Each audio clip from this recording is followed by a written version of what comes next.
لبيك اللهم لبيك لبيك لا شريك لك لبيك إن الحمد والنعمة لك والملك لا شريك لك لبيك اللهم لبيك لبيك لا شريك لك لبيك إن الحمد والنعمة لك والملك لا شريك لك.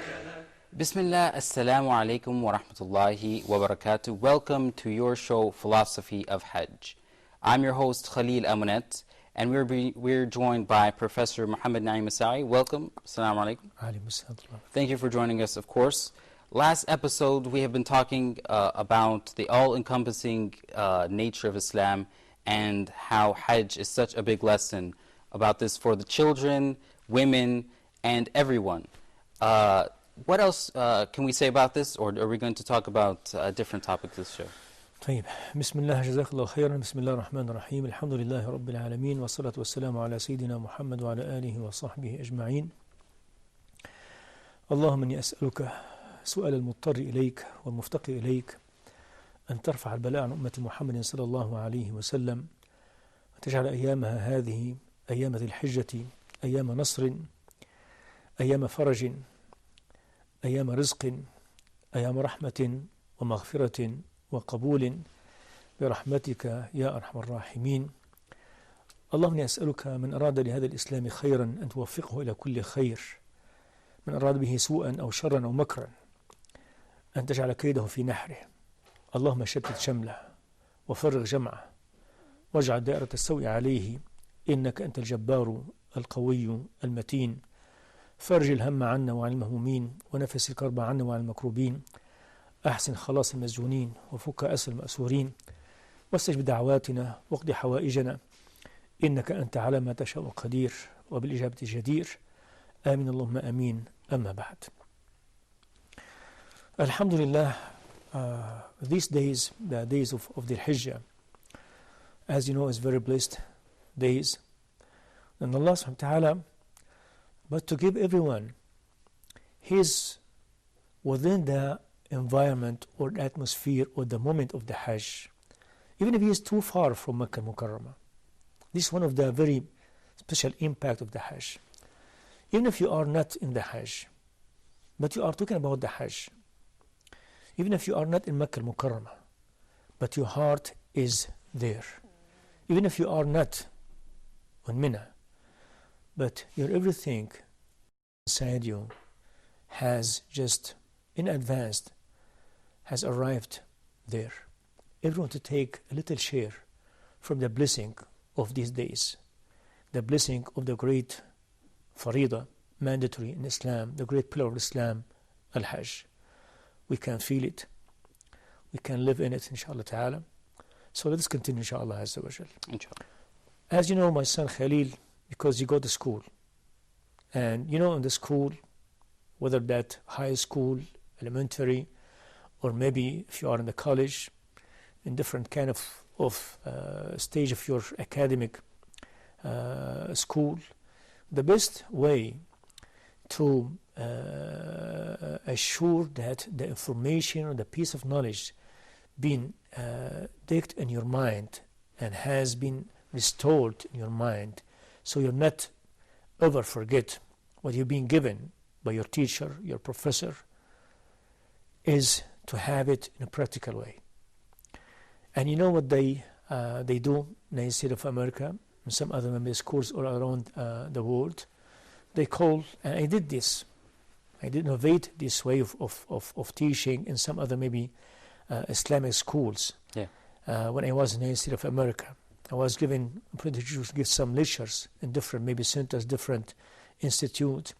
So I was one time, after I decided to make difference in have to give the information, I decided to take the whole class outside. I said, this is outdoor class. I would like to teach you about this subject, this topic, not inside your class. I will take you out. I will sit anywhere, any place, just to feel that you are not in the class. Because sometimes feeling that you are in a class, that will take a lot of your concentration, focusing, because you don't like to be tied with these walls Enclosed. in a closed room. When you are outside, first of all, you feel that you are free. So you are more able now to receive information. Subhanahu wa ta'ala, al-Hajj is something like this. You are in an outdoor class, you are in an outdoor course, outdoor, maybe school, and as we said before the episode, this is like a field trip, right?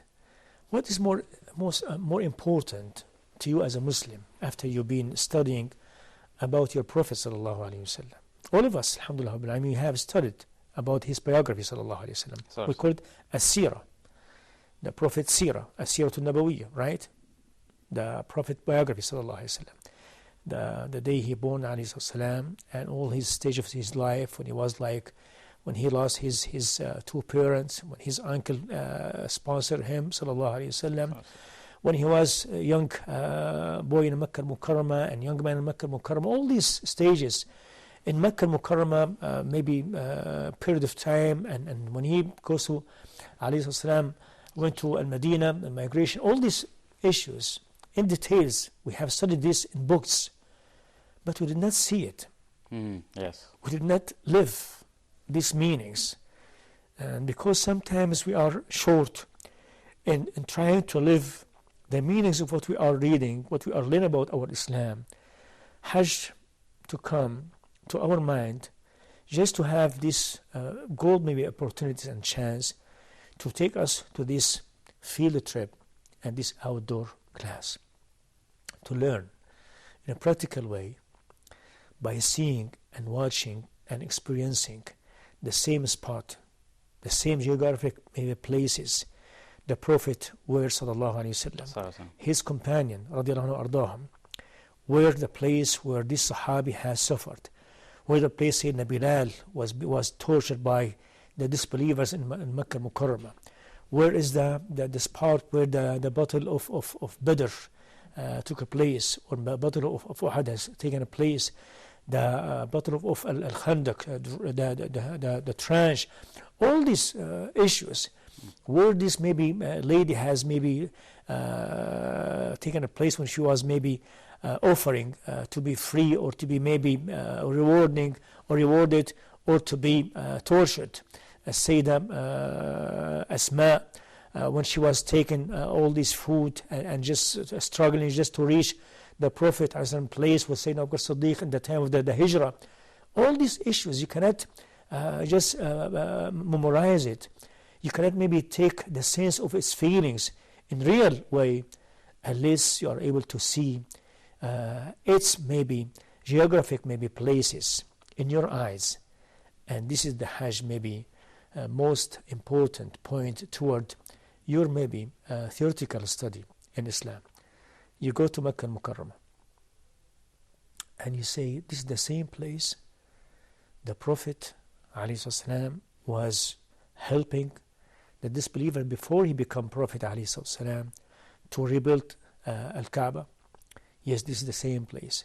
It's the same place where the Prophet was going around Al-Kaaba with his companion before they were able to expose the Islam in Medina, and the same place where someone was hurting and harming the Prophet when he was laying down in the Kaaba sallallahu alaihi wasallam. It's the same place where this Sahabi, he came to the Prophet at the time of Makkah al-Mukarramah. The Muslims, they were so weak and so little, they cannot expose their Islam, they cannot maybe announce their new faith and new deen. This Ubadah ibn Samit or this Khabbab ibn Arat, when they came to the Prophet ﷺ to say, Ya Rasulullah, make dua that Allah subhanahu wa ta'ala will have some relief on us. The Prophet was laying down in Al-Kaaba when this Sahabi came. You could take your family, you could take your child. My child, I was teaching you when I was like in Egypt or Tunisia or Syria or United States of America or Britain or France about the Sahabi Khabbab ibn al-Arat, when he came to the Prophet sallallahu alaihi wasallam, and he was complaining about how much they were suffering because of their deen, their Islam. He came to the Prophet ﷺ to complain about this and asking the Prophet nothing but just ask Allah, Ya Prophet, for us, and Allah SWT will have some relief on us. This is the same spot. Take your child to there, the same place. Yes. And the Prophet ﷺ was so upset because of that request. He was laying down. He fixed ﷺ his way of sitting, and he said, the people before you used to be tortured more than that. They were tortured because of their belief, their faith, till one of them to be brought after they dig a hole in the ground, and they put him in this hole, and they brought that so they used to cut him to half and threatening him, unless you just announce the word of disbelief or we'll cut you into half. He rejected, he denied their offer, and he just stuck to his faith and his deen. They cut him to half, and he's still believing in Allah subhanahu wa ta'ala. But you are maybe in rush, or you are rushing your maybe destiny. This deen, Allah subhanahu wa ta'ala will make it a superior one. One day you will see, you will notice, you will witness that the lady will come, will travel from like Hadramaut to Sana'a al-Yemen, and she is not going to fear anything, because Islam is going to be spread all around the world, inshallah ta'ala. Sure. So this is just one story. You could bring it to yourself, bring it to your child, bring it to your family, and how much you are able to put this piece of information in the mind of yourself, or maybe your member of your family, because you have seen it now practically. So it's so important to, this is like, it's important before you go on Hajj to study the seerah, to learn these stories before, MashaAllah. and teach your children, and then take them to the place and show them the events and the places where it happened. MashaAllah. And actually in Mecca there's a place, actually they know where the Prophet was born. They don't, there's no plaque there or anything, but some people know. And you know, a lot of Hajjaj used to go there, but they used to do some bad things, like some bad rituals. But anyway, that's all the time we have for this segment. Inshallah, we'll be back with more. Stay with us. لبيك اللهم لبيك لبيك لا شريك لك لبيك اللهم لبيك لبيك لا شريك لك لبيك إن الحمد والنعمة لك والملك لا شريك لك لبيك اللهم لبيك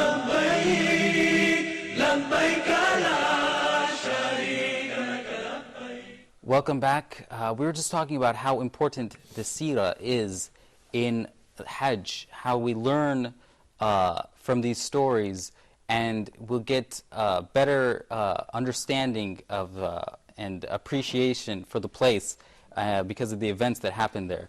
Can you please share with us more? Yes. We have, inshallah ta'ala, to remind ourselves and everyone who's having this opportunity to go to Hajj, inshallah ta'ala. As you mentioned before we go to the break, it's very important. It's very beautiful meaning to prepare yourself and your family by reading and study the Prophet ﷺ and his companion biography. So you're able, inshallah ta'ala, to remember and refresh your memory in practical when you go to Hajj. In Hajj, what you can do, inshallah ta'ala, regarding this issue, important issue, two things. First of all, organize a special trip. If you don't know, and someone maybe does know about these special places, does have a very special event in the Muslim history. It is not just toward that time happened. This has become like part of your history as a Muslim. You will know that this event did take place in this place. That place and this event will be part of you as a Muslim. The whole family, the whole ummah. So if you don't know, ask someone who knows and organize a special trip to very special places like Gharu Hira, Ghar Thawr, cave, Hira. When you've climbed this mountain of Makkah Mukarramah and you just try to go to Ghar Hira, or the place he used the Prophet ﷺ just worship Allah subhanahu wa ta'ala before he receiving the message from Allah subhanahu wa ta'ala. Just remember these days, how much he was trying to have this clear mind, alayhi salam, to try to take himself away from the very noisy city, Makkah Mukarramah at that time, with all this bad behavior and bad habit and culture regarding worshipping statues and referring their greatness and respect toward someone rather than Allah subhanahu wa ta'ala. He was trying just to clear his mind, sallallahu alayhi wasallam, by having this very difficult, it's not easy to climb this mountain, to go to that place.